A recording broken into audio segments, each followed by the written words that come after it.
కొడంగల్లో నేను భూసేకరణ 1000 ఎకరాలు చేస్తే మీ కడుపు మంట ఏంది, మీ దుఃఖం ఏంది, మీ బాధ ఏందని నేను అడుగుతున్నా.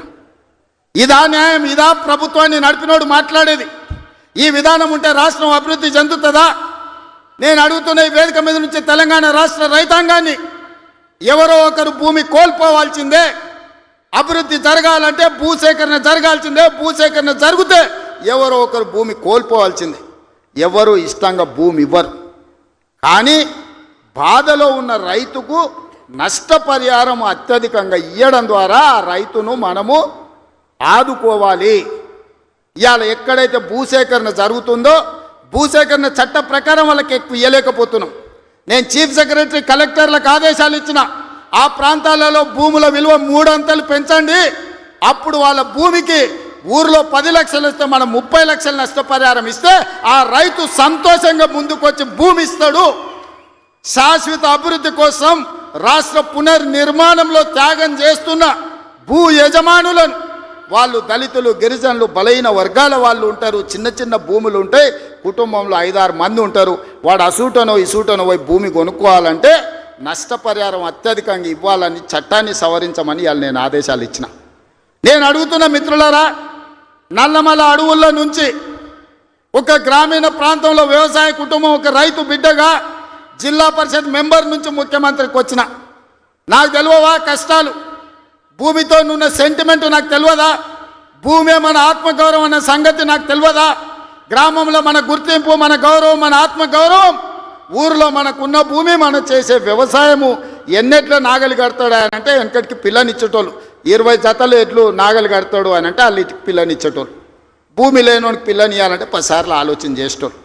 అట్లాంటి భూమి తల్లిదండ్రులతో సమానం అనుకునే ఈ సమాజంలో భూమి కోల్పోతున్న వాళ్ళను హక్కున చేర్చుకొని అత్యధికంగా నష్టపరిహారం ఇవ్వాలని నూతన విధానాన్ని ఇవాళ నా ప్రభుత్వం తీసుకొచ్చింది.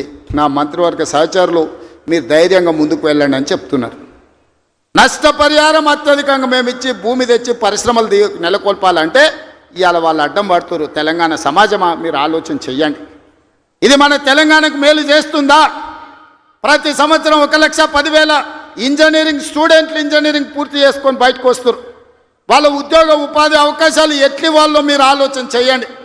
వాళ్ళ నిరుద్యోగులుగా రోడ్ల మీద వదిలేద్దామా? ఆవారగాళ్ళు అయిపోయి తల్లిదండ్రులకు భారమయ్యి గంజాయి డ్రగ్స్కు బానిసలను చేద్దామా? ఈ తెలంగాణ సమాజ యువతను మీరు ఒక్కసారి ఆలోచన చెయ్యండి. ఆ భూమి నేను తీసుకుపోను, శ్రీధర్ బాబు గారు తీసుకుపోరు, ఉత్తమ్ కుమార్ రెడ్డి గారు అసలే తీసుకుపోరు. భూమి ఏమన్నా సాపలాక చుట్టి సంకలు పెట్టి తీసుకుపోయేదానే? మేమేం చేసుకుంటామే? తిరిగి పరిశ్రమలు పెట్టి పరిశ్రమలలో ఉద్యోగాలు ఇవ్వాలన్నదే కదా మా ఆలోచన. ఆ ఆలోచనకు ఎందుకు అడ్డం పడుతుండ్రు? 10 ఏళ్ళు మేము సరైన నష్టపరిహారం ఇవ్వండి, భూసేకరణ చేయండి అని మేము సహకరించిన ప్రతిపక్షంలో ఉండి నీకు ఆ కనీస పరిజ్ఞానం కానీ జ్ఞానం కానీ ఎందుకు లేదు చంద్రశేఖరరావు గారు అని నేను అడుగుతున్నా. ఉద్యమకారునంటో 80,000 పుస్తకాలు చదివినోన్నంటో అపర మేధావినంటో ప్రపంచంలో నీ అంత మేధావే లేడు, పోటీ పెడితే 1 నుంచి 100 వరకు నీకే ర్యాంక్ వస్తుంది అంటో. ఇంత చిన్న లాజిక్ మిస్ అయినవా చంద్రశేఖరరావు? భూమి సేకరించకుండా పరిశ్రమలు నెలకొల్పలేమని నా నియోజకవర్గం మీద ఎందుకు కక్ష కట్టినవని నేను అడుగుతున్నా. నేనేమో 1,00,000 ఎకరాలు సేకరించలే, 4 గ్రామాలలో కలిసి 1,100 ఎకరాలు నేను భూమి తీసుకుందామన్నది. ఇదో ప్రపంచ సమస్య అయింది. ఇంకా నేను ఢిల్లీ అయిపోయింది, ఇప్పుడు చంద్రమండలం పోతాడంట ఆయన. చంద్రమండలం పోయి ఆడ కూడా ఫిర్యాదు చేస్తాడంట.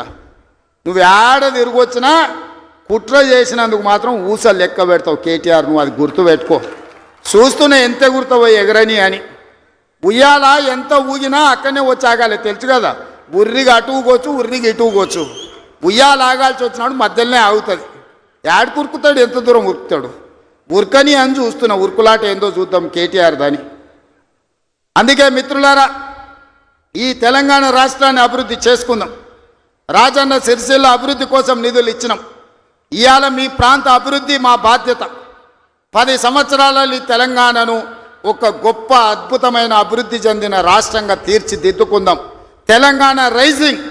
ఈ దేశంలోనే ఏ రాష్ట్రమైనా తెలంగాణను చూసి కాపీ కొట్టాల్సిందే, తెలంగాణ రాష్ట్రాన్ని చూడడానికి రావాల్సిందే. ఆ విధంగా మనం అభివృద్ధి చేసుకుంటూ ముందుకు వెళ్దాం. ఇంత మంచి కార్యక్రమాన్ని ఏర్పాటు చేసినందుకు అధికారులతో పాటు నిర్వాహకులకు అందరికీ మనస్ఫూర్తిగా ధన్యవాదాలు తెలియజేస్తున్నా. చాలా విషయాలు ఉన్నాయి మీతో పంచుకోవాల్సినవి, వస్తానే ఉంటా. మిగతా విషయాలు